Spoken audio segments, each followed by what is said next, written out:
Right now, let's talk to Martin Houston. He hosts the Blitz daily beginning at 6 a.m. on Tide 102.9 and 100.9. Martin Houston, also a former fullback at the University of Alabama. Martin Houston, good afternoon, man. Welcome into the game in T-Town. Good afternoon, Ryan. How you doing, man? Welcome back. I'm good, man. I'm good. I mean, just, the one thing about vacation is, you ever notice about vacation, the workload increases right before you go on vacation, and then when you get back, it's kind of catch-up time, man. Yes, absolutely. You have to have a vacation to recover from your vacation most of the time. Yeah, but it's good to get the batteries recharged, and I was telling you the story at lunch, and I'll share this story with Marquise. I'm on a boat in the middle of the Caribbean. No, I guess we were headed that way. We're in the Gulf of Mexico, and I ran into a guy and says, "You're that radio guy in Tuscaloosa." I said, yes, I'm that radio guy in Tuscaloosa. He goes, "Man, I'm a gigantic Bama fan." He lives down in Lower Alabama. I think it's Mobile or right outside of Mobile. And he said, first question out of the gate. He said, "Man, I'm not going to bother you, but who's going to be the quarterback at Alabama this year?" He's not going to bother you, but he's going to ask you the number one question probably being asked in college football as far as storylines in the offseason. Yeah, I mean, but I guess it's fun, man. It's all about quarterback. And, can you ever remember a time when this conversation, and it's not like people want to avoid it, people want to engage in it. Why is that the case? Can you remember anything close to this? Well, I think it's the case, Ryan, because you have a kid who's 26-2. I mean, how many quarterbacks, first of all, have got to a point where they won 26 games in their career and still have 2 years of eligibility left? Most of the time, a kid that has that number of wins has probably paid their dues and waited their time. That's number one, and they're at the end of their career. The reason this is even bigger on top of that is, how many times would you have a guy of that caliber, that many wins, being chased by a guy that is potentially, a once-in-a-lifetime arm talent of a quarterback that's chasing him? And so I think when you add those two together, I don't know if this scenario has ever existed in college football where, one guy has won. Like if Jalen was a starter, but Alabama had been, over the last couple of years had not made it to the college football playoffs, this conversation wouldn't be that as big a deal. That makes sense, because you will be wanting to get the guy who can get you there and win and improve. Well, the only way Tua improves Alabama is to go 15-0, and he may have the talent to do that. But that's why it's such a big issue, in my opinion. And this conversation is not going away. And for those looking for the escape in July, just wait. And I told you this earlier. Just wait till Nick Saban goes to SEC Media Days. If you think the conversation is quiet now, just wait. Because whatever approach, I don't even think Nick Saban could say anything correctly in that. And you and I were talking about that with a friend of yours. We were sitting at the table, and we were beginning, how would Nick Saban handle this? What will he say? Because I was thinking about that after I left. I don't know if there's anything he can say. If he says one way, then you try to read too much into it. If he says another, I don't even know what he can say that he can really sidestep it. Because if he sidesteps it, then it creates the doubt. Okay, well, whoa, right. Yeah, what's going? So I don't even know how he's going to handle it, but I'm sure he'll master it some way. The only way he can handle it and it dies down is if he comes in and says, "This is my starter. He's going to start, but the competition will be fought out after the game as we play the first 4 games of the season with the redshirt rule." To me, that's about the only way that he can name a starter. Then that changes the question. Now is no longer who's going to be the starter. It's going to be, if it's Jalen, can he hold on to it? If it's Tua named as a starter, what does Jalen do? That's the only way. Because if he comes in and he avoids it, then we're saying he's avoiding it because, and we'll all have our reasons why he avoided it. If he comes in and he gives this typical, "Hey, we're going to win the team, whoever wins the team, blah, blah, blah," thing that he always says, then we're going to all critique that, because everybody in this there's always storylines that captures people, but there's not. I don't know if there's a storyline that captures everybody. I mean, Larry Miller, who is a guy, and man, he is Tua all the way, and you can understand that, and he's part of my show on Facebook. He typed the other day. He said everybody in the country is watching this because all the other teams want Jalen to be the starter. You see what I'm saying? So even the teams who are competing for championships that are Power 5 teams, they're looking at this thing and going, well, which guy do I want if we end up running into Alabama in the playoffs?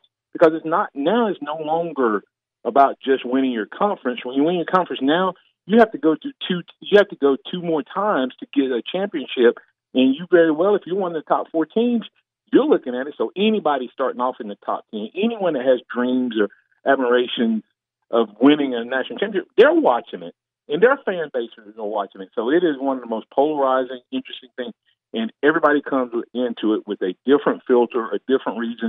If you like loyalty, then you're going to say Jalen. If you like explosiveness and a guy who showed flashes of greatness, then you like Tua, and everywhere in between. So it's going to be an interesting. I'm glad that we get to talk about it because it definitely makes our job a lot easier. All right, so here we go. I wrote down a question here, and I said that I was going to ask you, and I want an honest answer, which I know you're going to give me. Have we been fair to Jalen Hurts? And I'm not talking about during this offseason. We can include that, but I want to go back to last year. He came on the scene. He set some records as a freshman. He took Alabama to a national title game. And he didn't come out and say, I'm going to be a Heisman in 2017. He didn't come out and say that he was going to do this and that. You know who created that? The media. We did. Yeah. We did. As a group of media, we set him up. I often go back to that moment when we wrote about it and we talked about it and we did TV shows. Were we fair to Jalen Hurts? I think yes and no, Ryan. I'll go to the no part first in terms of not being fair, that we were not fair to him. I don't think anyone gave him any leeway for the Clemson game.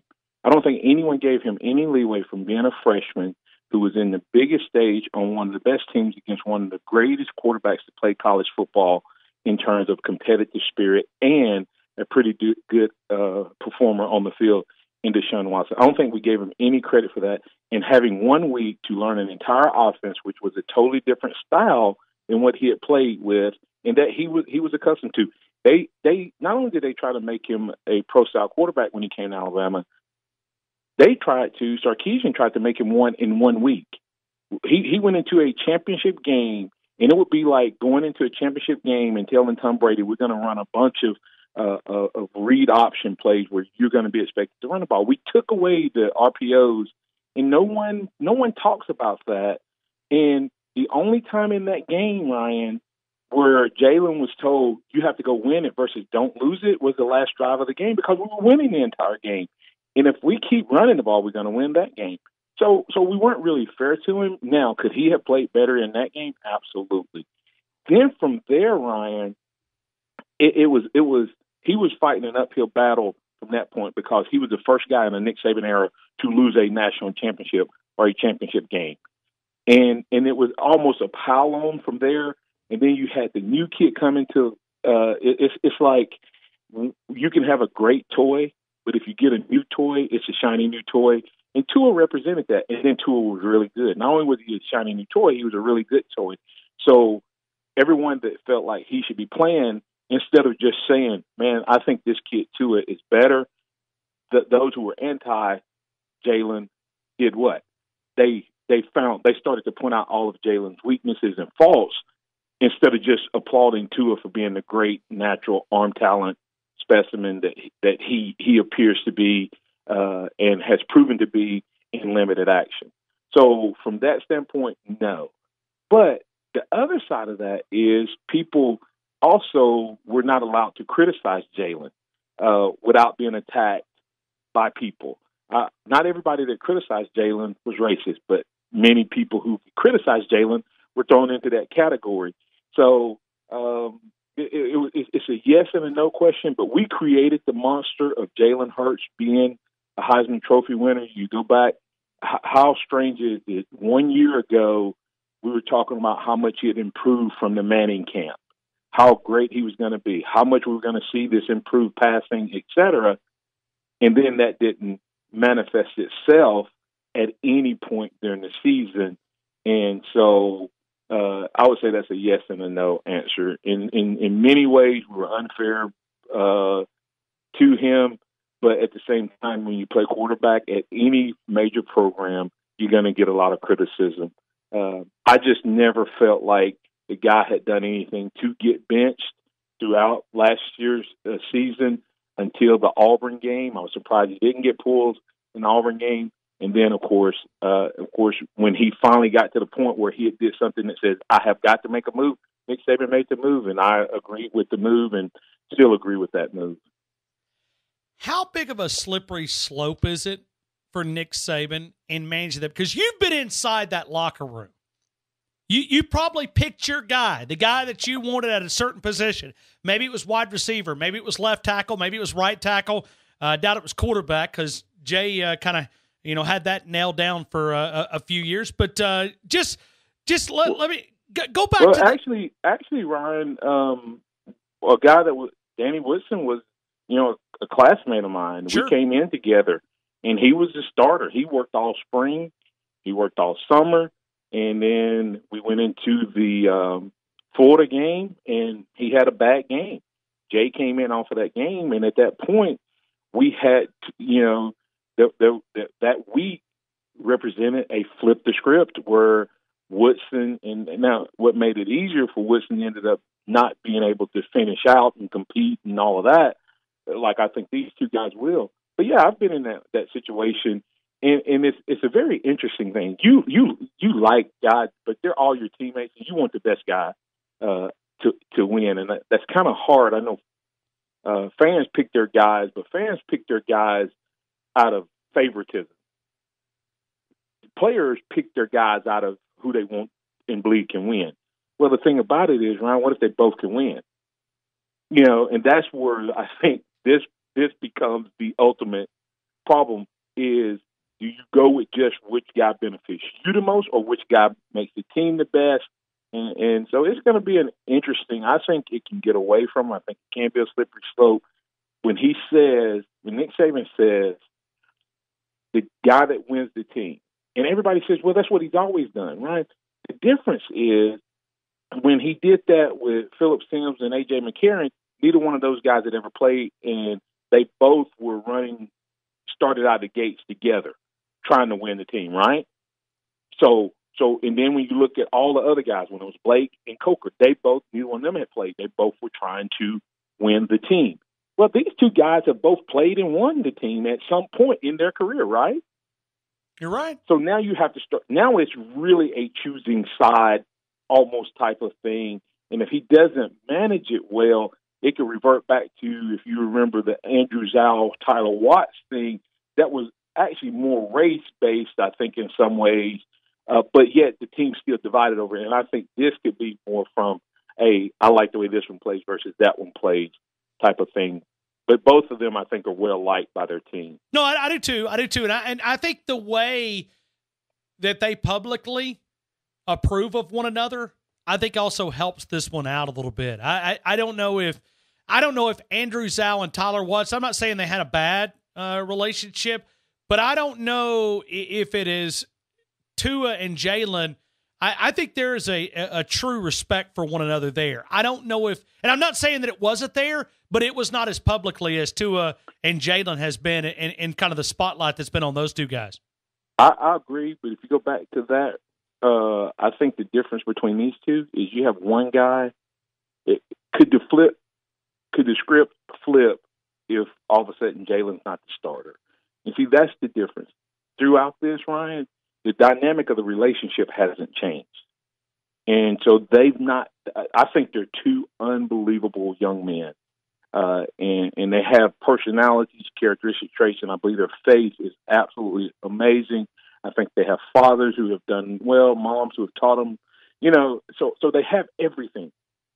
But they have been running with this. The playbook has been Jalen's been the starter, but Tua has been a confident backup. And there's a story in the Bible where Abraham was wanting to have a baby by his wife, and he couldn't. So the wife recommended the handmaiden. And once the handmaiden had the baby, guess what she did? She lost respect for Sarah. And I'm not saying that's going to happen here, but all of a sudden Sarah said, "Hey, you got to get rid of her." And I'm not trying to be ugly. I'm just saying that even though they've been great, what happens though, Ryan, when all of a sudden Jalen is told you're not the starter? Because as much as we think Tua's the starter, that has not been decided because Tua has not been out there on the field long enough to win the job. He has the skill set, the talent, and ability to win the job, but he's not done it on the field yet.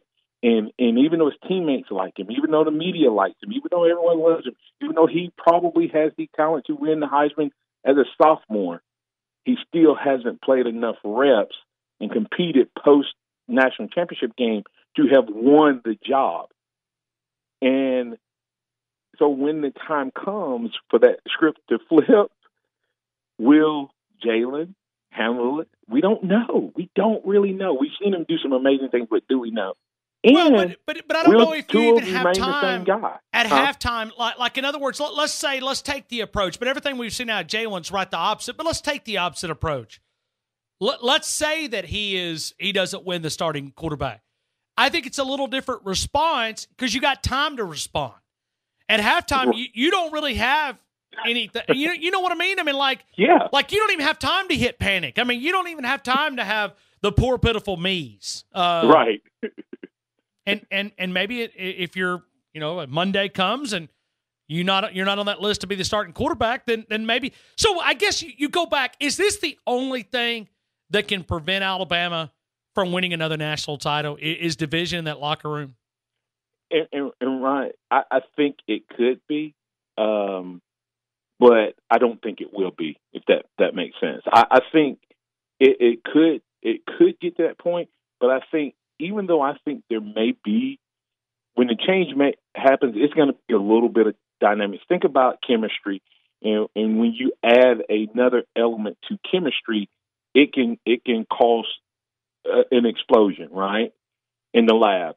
Just by adding some little change of a molecular change to what you're working on. And that's going to happen with this team. The question is, there's going to be some dynamic that's going to change on this team. If Tua is not named the starter, Ryan, that is a dynamic that must be managed.